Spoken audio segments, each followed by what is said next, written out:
Ann Perkins. Ann Perkins. Ann Perkins. Ann Perkins is my favorite character of all time. Said literally no one ever. It's not like she was a horrible character, but she wasn't given the same respect or development from the writers as anybody else in the series. In this Ranker.com list where people voted on their favorite Parks and Recreation people, Ann was voted into the 12th spot, separated from the main cast of characters by Champion and Little Sebastian. I get it, she didn't get the best lines and was consistently underwhelming, but she had fantastic storytelling potential. She didn't deserve to be placed lower than a three-legged dog and a dead pygmy horse. Oh yeah, you're too beautiful to be funny. It's not your fault. You've never had to compensate for anything. It's like the writers based her on an ex-girlfriend that they had learned to hate, but keep in touch with because, you know, they're still friends. You know what I'm talking about. Because so many people seem to not like Anne, I wanted to defend her against the volumes of audience disdain hurled her way. But when I rewatched the series to make this video, I realized that while I liked her in theory, I wasn't a fan of her in practice. Not because she's a lackluster presence compared to people like Leslie, Ron, and Andy, but because her lack of agency cheapened the authentic feminist themes present through most of the series, especially when looking at her decision to have a baby by herself. Oh, wow. Since my feelings toward Anne seem to go towards the general consensus, I'm not going to be defending her against the audience, but the writers who have relegated her to this watered-down, streaky symbol of girl power. That's all I ever wanted to be. Quick note before we start, I didn't misspell defense. In Canada, where I'm from, we spell defense with a C and not an S. However, if you want to comment down below and tell me I spelled it wrong, please feel free to. I'll take all the engagement I can get.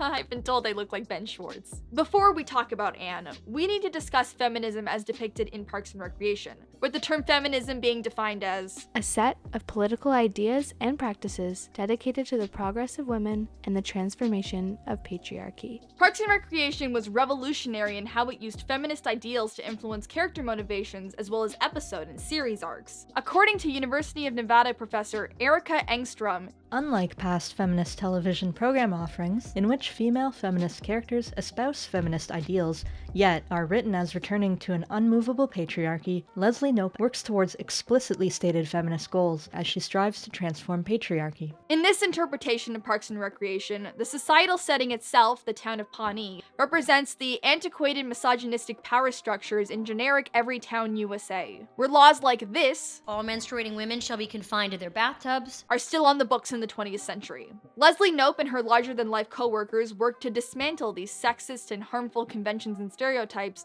through human yet powerful actions. Anne helps to progress this thematic goal moderately, specifically in how she contributes to the show's positive representation of woman helping woman through her friendship with Leslie, which is significant when you consider that this is what the show was literally based on. Greg and I pitched this show as a show about female friendship, about Leslie and Anne's. That was the core of the show. That's why the pilot is about them meeting. Anne and Leslie show what a realistic and healthy female friendship looks like from a feminist perspective. They don't get in the way of each other's success. Despite their differences and disagreements, they accept, motivate, and inspire each other. Moving away from Anne's small thematic involvement, she's unique in that she's the only single woman actively looking for a romantic relationship through most of the show. That might not sound revolutionary because most series tend to have between 1 and 10 characters that fit that description. But what separates Anne from the rest of the pack is that A, as I said before, she's the only one, at least in the main cast of characters in Parks and Recreation, and B, in most of the other series that came out around Parks and Recreation or before it, the single people in the show were in their 20s during the pilot and then got older from there, as people tend to do. Scrubs, Friends, and How I Met Your Mother immediately come to mind. Anne, on the other hand, starts the series in her 30s, which might not sound like a big leap.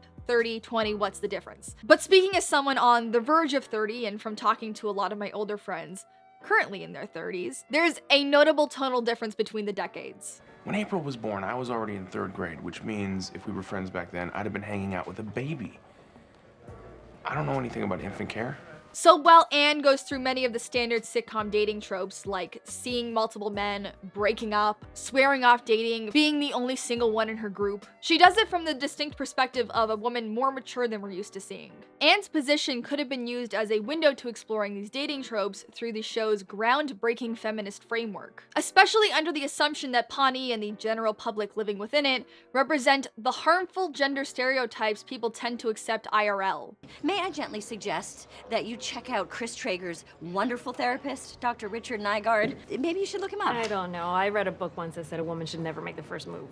That doesn't apply to therapy. Okay. IRL, for some of our less internet-savvy viewers, means in real life. That's for you, Dad. However, the writers decided to bypass that potential and not treat Anne as a sincere form of social commentary like every other character in the show. For example, Ron Swanson starts season 1 as a reclusive individualist. The less I know about other people's affairs, the happier I am. I'm not interested in caring about people. But through Leslie's influence becomes more compassionate and accessible, which ultimately allowed him to start his life with Diane. Anne, on the other hand, was exclusively a bounce board that allowed Leslie's fiery personality to shine brighter. What is my purpose? You help Leslie. I get it. Anne's the straight man. A straight man being a grounding presence that adds contrast to boost the absurdity of the comedic characters. I would have been perfectly fine with her being a comparatively uninteresting counterweight if the writers didn't try to give her this phoned-in arc played for thematic value that only served to weaken it. Anne's arc centered on her being a passive player with little to no personal agency. It's why she continually morphs to match the strong personalities of the men she dates. Leslie pointed out that sometimes when I date someone, I kind of adopt that person's personality. The evidence is fairly damning. Notice Mark Brandanowitz doesn't have a box there because he's boring and nobody likes him. Oh yeah. Yay. Oh, you didn't think I'd go there? Well, I did. What are you gonna do about it? Nothing. That's what you're gonna do. You're gonna sit down and keep watching the rest of this video, please. This whole losing herself in relationship thing even spreads into her friendship with Leslie, where Anne allows Leslie to steamroll her to the point where it significantly alters Anne's life. Leslie forced her to take a government job when she had no previous interest. Leslie made her go out with Chris. Leslie made her watch all the Harry Potter movies. I don't even like Harry Potter. That's insane. You love Harry Potter. You've seen all 8 movies. In a show full of well-defined human cartoon characters, Anne is the one most likely to bend to the whim of just whoever's closest to her that day. That's why her decision to have a baby with herself should have been a good one. Notice I said should there. Let's be very clear on that should. On the surface, it looked like she had taken time to discover who she was and what she wanted independent of everyone else. It was an exceptional act of empowerment that wasn't really seen on TV until that point. Single female characters have had babies in other series, like for example Rachel from Friends, but for the most part it's always an accident. Motherhood is something designated for either married couples, or, and this is the only other category apparently, women who have made irresponsible decisions, whether or not they wanted kids at some point in their lifetime. I'm pregnant. By Anne deciding to start a family by herself, she exemplified how women don't need to wait around for someone to live the life they want. As Leslie describes the decision to have children, It's not about trying to make your life perfect. Nobody's lives are perfect. You have kids because you and Andy are a team, and you want to bring in some new team members. but I think this metaphor can apply to a team of one. If you want to grow your team and you have the means to support it, you can. That's a pretty dope message. But remember how at the beginning of the section I said, should have been a good one. Like that. Let's go back to that. Anne's solo pregnancy decision could have been interesting and meaningful, but how the writers approached it made it seem more like a careless decision made by a passive person under the guise of feminist ideals and reclaiming personal responsibility. I argue this baby plot doesn't work within Anne's story or the overarching theme of the show. The first time Anne even mentioned she wanted kids at some point in her life was the moment she decided to have a baby by herself. She previously expressed interest in wanting to find a long-term significant other. I'm so glad that you all have people in your lives that you care about, so congrats. It's really hard to say Congrats without sounding sarcastic.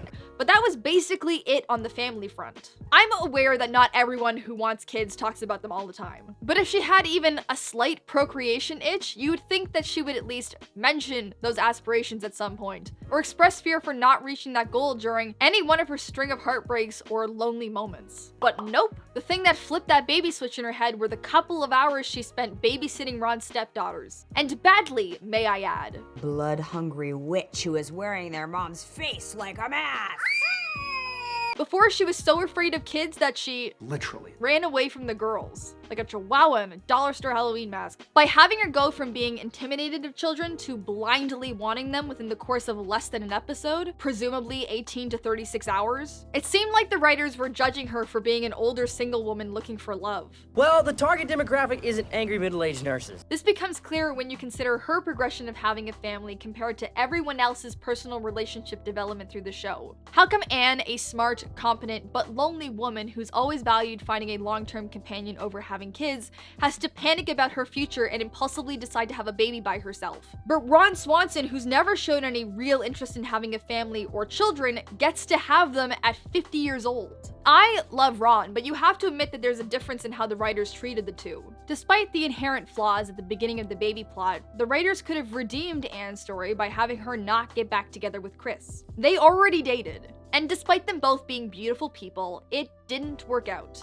They broke up. The writers never explored why, but if they're still friends, then there must have been an issue or incompatibility that blocked the romantic side of them. Now don't get me wrong, I know TV characters and real life characters, meaning people, break up and get back together all the time. It's not a rare occurrence in this world. We were on a break! But the only periods when Anne and Chris decide they want to individually rekindle their relationship is 1, when they decide to have a baby, or 2, whenever either of them revert to old comfort zones in moments of desperation. Ann and I make such a great team. It's silly that we're not a team in real life.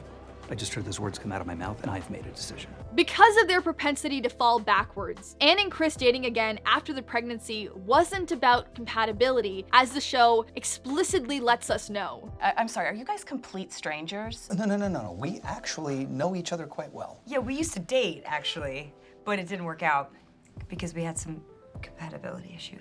Them dating again was about them settling for each other. Even back in 2013, when Anne's pregnancy was first proposed, more and more real women were opting to become single mothers, or have a child and co-parent with a partner sans romantic relationship. This option would have made sense for Anne and Chris. Chris had a long history of unintentionally misleading Anne, resulting in several embarrassing and heartbreaking moments for her. When you dumped me, it was really embarrassing.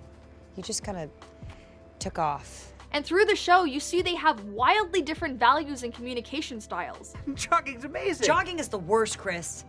I mean, I know it keeps you healthy, but God, at what cost? Having them co-parent but not enter a relationship would have made way more sense to confirm Anne's newfound independence and her assertion that, my idea of a perfect family does not require a soulmate. I know they made Anne have a baby and move away because Rashida Jones, the actress that played her, was going off to write Toy Story 4 and a show that she had created. But this catalyst pregnancy felt like a tacked-on journey of pseudo-empowerment as opposed to a real one. It would have been way more impactful for her self-assurance arc if she decided to stay single, instead of having her settle for the only cute and stable guy in the town with whom she's had a negative past. Even though Anne's decision to have a baby was rushed, it was still communicated by the show as a testament to woman's ingenuity and independence. Repeating what I made Anne say before in this video. My idea of a perfect family does not require a soulmate. It was a sincere line reading that expressed a positive statement about defining your own happiness and success. But that was never shown before as Anne's definition of happiness and success. Look back in the series and find another time that supports that. I'm gonna help you out. You can't. I've wanted to be a mom for a long time. I'm ready, and I think I'd be good at it. Okay, there's that one. You got me. But that's just earlier in the same episode, so it doesn't count. You sneaky you. You just got jammed. Anne's shown as headstrong and calculated, while Leslie's understood to be unnecessarily judgmental towards this decision. Leslie's argument can be summed up by this line played for laughs. Anne is giving up on love and deciding to have a baby with herself. And she has only been dating herself for 6 weeks. Hyperbolic jest on how much she loves Anne. But the thing is that Leslie isn't being her normal, pushing what she wants self. She's not against the idea of choosing to have a baby solo. She's responding to this obtuse situation and a choice that contradicts what we've known Anne to want. You know that I fully support any woman's decision in creating the family that she wants, but you are so brilliant and kind and stupid hot. I mean, you're definitely gonna find a wonderful guy who loves you and respects you and fills your home with multi-ethnic genius babies. Additionally, up until this episode, Anne has been shown to be in a fairly unstable place in her life. I'm dating myself right now, okay? I'm trying to figure out how to make me happy. A ginormous decision that could potentially ruin your life and the life of an unassuming baby isn't exactly something you want to make, like you're impulsively picking a bag of chips from the express aisle at Walmart. Getting regular Lay's and realizing you wanted regular Ruffles could ruin a day. Now, imagine implanting a fetus in your uterus on Tuesday and deciding you don't want it on Thursday. That can mess up a whole week. And what are you looking for in particular?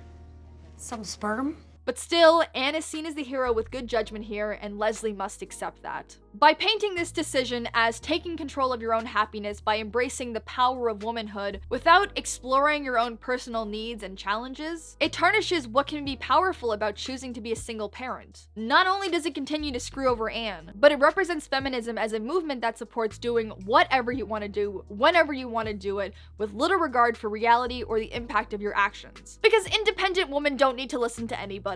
Look, I get it. I know you're frustrated with dating and you think you're not gonna meet someone, but 2 years ago, I didn't think I would meet someone like Ben, and I did. I want a baby, that's it, accept it. As I previously mentioned, and several writers, academics, and critics have said before me, Parks and Recreation is a show teeming with genuine depictions of feminism that challenge the blindly accepted notions of patriarchy and gender role conformity through both political and personal action.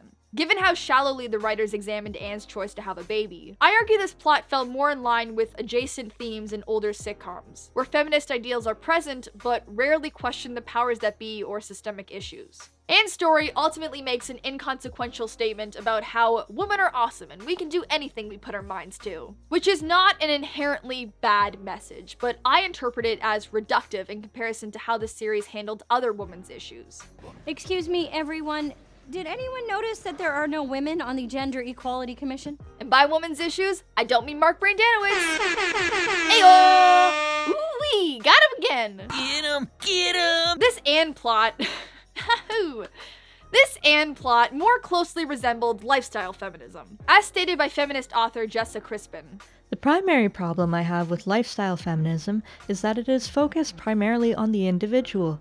It's your way of dealing with your own life. You use feminism to ask for a raise at work or negotiate your romantic relationships, but you don't use it to negotiate the shared experience that minorities have or to renegotiate capitalism. There's less of an understanding of the big picture and more instead of how you are doing as an individual. Anne's decision to impulsively have a child fits perfectly in with this idea of finding ways to be comfortable within your own life. It allowed Anne to once again be a passive player in her own story, instead of challenging herself to figure out who she was and what she wanted. By altering her lifestyle, it gave her the illusion of power, as opposed to taking meaningful steps towards real change. At this point, I know some of you are saying, but Ariana, Parks and Rec is a comedy. Not everything needs to be fleshed out. To counter that, I point to Leslie's relationship with Ben, Ben's friendship with Chris, or even Tom's journey to being a business mogul. The series had used deeper, more sincere scenarios and motivations before that looked beyond, quote-unquote, it happened because it happened. If they knew they wanted to include Anne getting pregnant to get her off the show, and Rashida had already told them well in advance that she was leaving, they should have planned it out as opposed to throwing it in.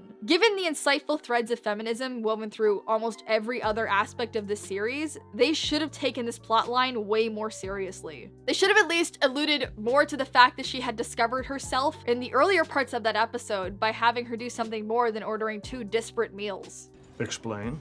Well, instead of getting swept up in my boyfriend's personalities, I'm dating myself and trying new things. So every time I go out to eat, I order one thing that's typical me and then something that I would never order. And then when it made sense for her character to search for sperm donors, maybe people around Pawnee could have heard about it and reacted to this deviation from the standard nuclear family. Maybe Marcia Langman, that uppity Christian lady against the gay penguin marriage and sex ed for the elderly, could have heard about the decision through the grapevine and threatened to get Ann fired from her government job for promoting a quote-unquote immoral family structure. Now that would at least be meaningful. It would have been educational and inspiring to see the gang react to an actual problem. Instead, we got skewed infighting that attempts to replicate the series' notably strong gender equity stories while continue to degrade a character with slightly more personality and charisma than Mark Brandanowitz. Boo! Oh, you didn't think I'd do it again, but I did. Take that, Paper Jam Jim. Okay, so I know you're not supposed to explain jokes, but I'm gonna quickly explain this one because I'm pretty sure at least 57% of you haven't seen Gravity Falls, where that reference is from. So in the show Gravity Falls, that main character, Dipper, finds a photocopier that can photocopy copies of people, and he decides to photocopy himself a bunch of times, and one of the pieces of paper gets paper jammed, and it turns into Paper Jam Dipper, which is basically a misshapen version of real Dipper. And he's one of my favorite characters in that series. By the way, if you haven't seen Gravity Falls, you should. That's a different video. This is a different video. We're going back. Parks and Recreation helped to pioneer feminist depictions on TV as we know and love them today. They were one of the first series where positive action changed the paradigm in which they live. Look, you love this town. It's being run by monsters and morons. Get a better job.